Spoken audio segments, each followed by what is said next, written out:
top up the boilers. Similarly, it also aided with giving a supply of fresh water to wherever it was needed on the ship. All the water used for the boilers does come from the water from the evaporators? No. Like I say, you have a lot of stock of fresh water, still water inside the hub. There was a certain amount of fresh. There is a huge reservoir inside, right, of water. Oh yeah, you have storage. You have water tanks which are storing fresh water. Similarly, of course, the bilge tanks at the double bottom storing seawater. But because there is only a finite amount, and of course in the case of, say, the passengers, they are using fresh water for the most part, you need to try and conserve as much as possible, which is why the engines use the closed-loop system. The finished steam doesn't just go up the funnels, it goes into a condenser and is converted back into fresh water, which can be recycled as much as possible to save as much water as you can during your voyage. That said, of course, there are the evaporators, so you can always generate a bit more fresh water if you need. Okay, great. Could we see something that you have those huge tanks with fresh water inside the hull, which are really with the coal? They do are, what do we say, the fuel for steam machines to travel the ocean, the Atlantic Sea? Sorry, I don't quite follow. They're using the coal for the boilers, yeah. But they are also using fresh water, still water, in order to manage the machines. Okay, well, I intend to bring up the black gang, so the coal I intend to come on to. You need the water in order to... Okay, so if I kind of wrap up water and move on to coal? Yeah, I just want to say, if you don't have coal, and if you don't have enough coal, and if you don't have enough water, the ship cannot sail. I see where you're coming from. Yeah. So, Okay, right. At the end of the day, Titanic, for all her opulence and grandeur, is a massive steam engine. She's completely reliant on coal and water. Without these, she's not going anywhere. And so a decent supply of fresh water is vital to generate steam, as is having ample quantities of coal to keep the boilers burning. Okay. Shall I go on to the coal bit now? Yeah, would that be useful? The coal. Okay. Yeah. Titanic had power on Titanic largely comprised steam and electricity, but all of the power, this and everything else, was ultimately generated by hand, the black gang as they were called, because of the coal dust. Everything on Titanic ultimately went back to the boilers needed coal, and you had hundreds of men working in shifts around the clock, feeding the boilers with 600 tons of coal every day. This was an entire dedicated gang, kept away from the passengers. They had their own cabins, their own access points. The idea was, of course, you didn't want to see them being all dirty with coal, etc. And there was a number of people involved. This was quite something. It wasn't just a case of throwing coal on. You had your stokers who were feeding the furnaces. You have trimmers who maintain the levels of coal in the bunkers to aid stability and also bring the coal to the furnaces.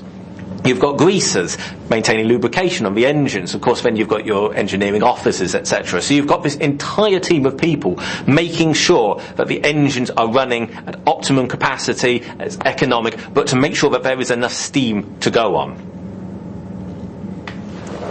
Just trying to think if there was anything else I needed to... the coal bunker fire. Yeah, that needs to be brought in. Okay, let's talk about it. Yep, sure, let me just check. Yeah.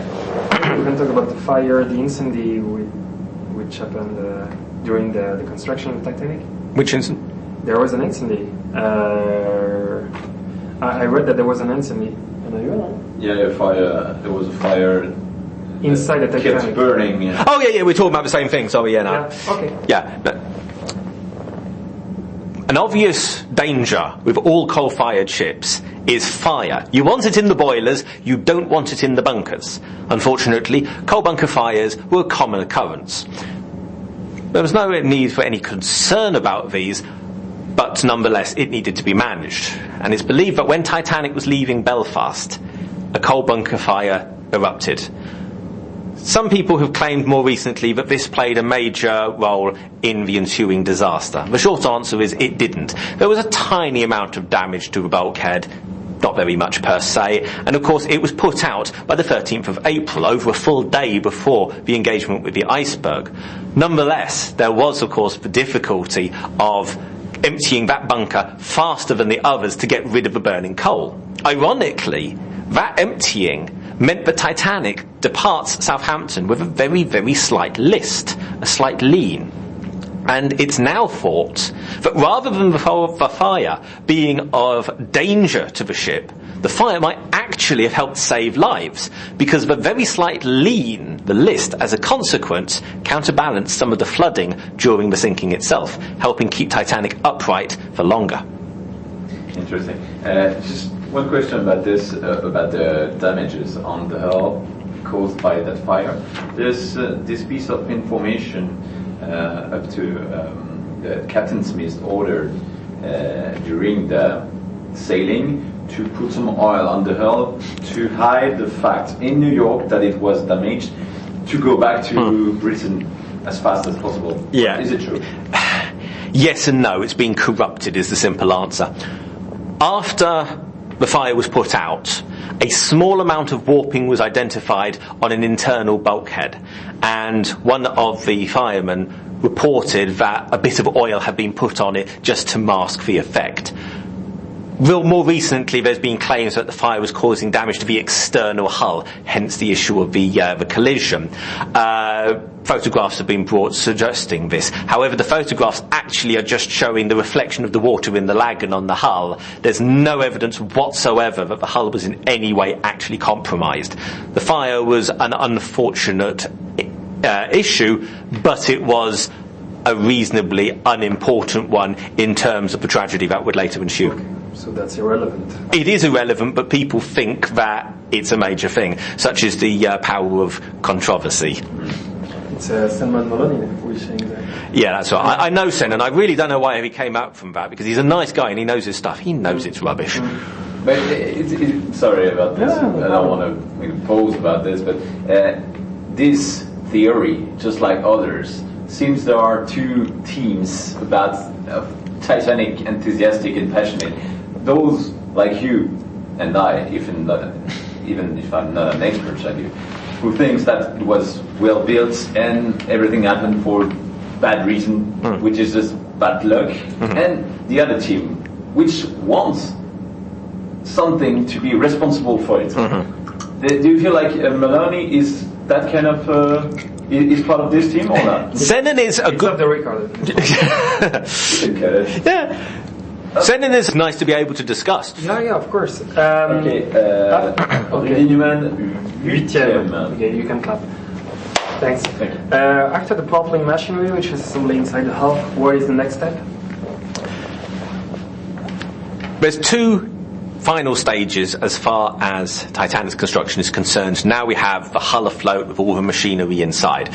You're putting in your electrics, and once you have that part done, on the outside you're finishing off the superstructure, you're putting on the funnels, you're putting on the mast, the things which you now immediately associate with Titanic as a ship. But inside, you're now making it habitable.